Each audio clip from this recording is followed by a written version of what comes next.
Hi folks, this is All the Fruit, and here I have the Tommy Atkins mango. A mango which is so remarkable for being utterly and completely unremarkable.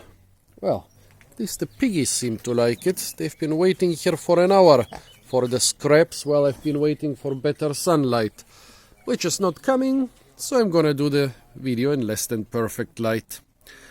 So why is the Tommy Atkins mango so utterly and completely unremarkable? It is the main commercially sold mango in places like the US and Britain and other cold countries. While some other countries where people are known as gourmets, like for example France, don't like it and sell it for a very cheap price compared to other varieties. How come? Well, the fact of it being so unremarkable is also highlighted by its history. It was found in the 20s. Oh, please don't eat me, don't eat me. You'll get mango soon. Please don't eat me. Okay, this is the male. Here is kind of harmless, but his wife, yeah, you should beware of her. I was told that she can bite when she doesn't like something. You're gonna get some mango very soon, chiquitito. Don't worry, don't eat my shoe, please, with your giant teeth.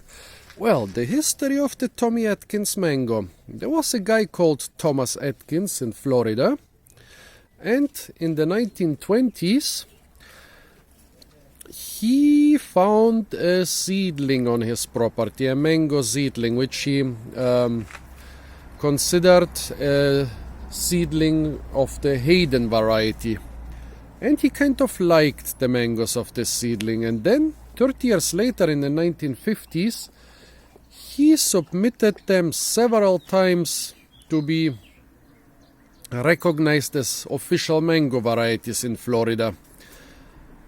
Numerous times actually, and they got rejected numerous times because the board that was evaluating them, it was supposed to make them an officially accepted variety, said that they are so unremarkable, no good flavor, no good sweetness. No, we don't want to classify this mango as a new variety. It's just a boring mango compared to a lot of other mangoes. However, during the same time in the 50s, this Thomas Atkins guy convinced a lot of commercial growers to grow this mango, and finally it became the most widely grown mango in Florida and then in all of the Americas. And still, people in areas where you have mango cultivation, like the tropics and subtropics, and in the US places like Florida and Southern California and Hawaii, they don't consume it a lot. Yeah, they grow it for the people in cold areas, but they don't eat it.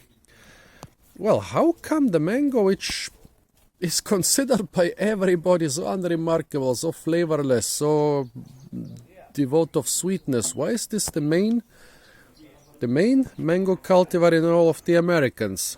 Well, this Thomas Atkins, he observed that this mango has a very extended shelf life. You can transport it, you can handle it, you can mistreat it for a long time without it getting a lot of bruises and without it spoiling. Well, as you can see, my mangoes here are already spoiling. How come? Well, I'm in Gran Canaria right now, a place famous for its mango production. However, the good varieties like Austin and Gomera and so on, the season was very early and very short because there was a very hot and dry summer. So I'm here I arrived here on the 19th of November, and the mango season has been basically over for a week or two by this time. Usually it should last well into December. And so the better mango varieties are pretty much gone from the shelves. You cannot find them on the farms or in the supermarkets. And now, already in November, they are relying on mangoes from their giant refrigerators. Basically, this stuff is being stored for weeks and months. Well, it's being picked unripe. It's being stored for weeks and months at a cool temperature, and it's being sold outside the mango season. What a pity. I was looking forward to the fruit season of Gran Canaria, but nope, I'm not too late. The season is too early this time. So this has probably been in storage, in cold storage for several weeks or maybe even months. And yeah, they are definitely ripe. They are not going to get much more ripe than this. They are going to start rotting. However, the question is, are they sweet and do they have any flavor? Because they've definitely been picked underripe and they've been stored at cold temperatures for an extended period. They're definitely soft. So yeah, they're not gonna get better. So I have to eat them now. A very slight mango flavor. Nothing on the skin, but the flesh has a very, very, very slight mango flavor.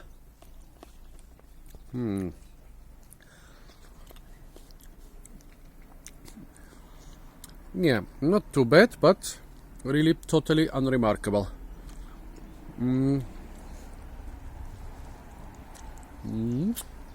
It is sweet. Well, this was a piece of the small mango. It is sweet. There is a trace of sourness. There is also a trace of mango flavor.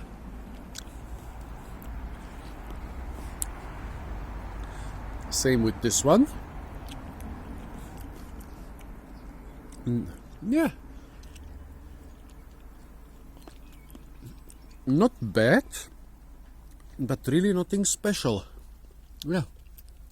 It has some sweetness, it has some sourness, well balanced sweetness and sourness.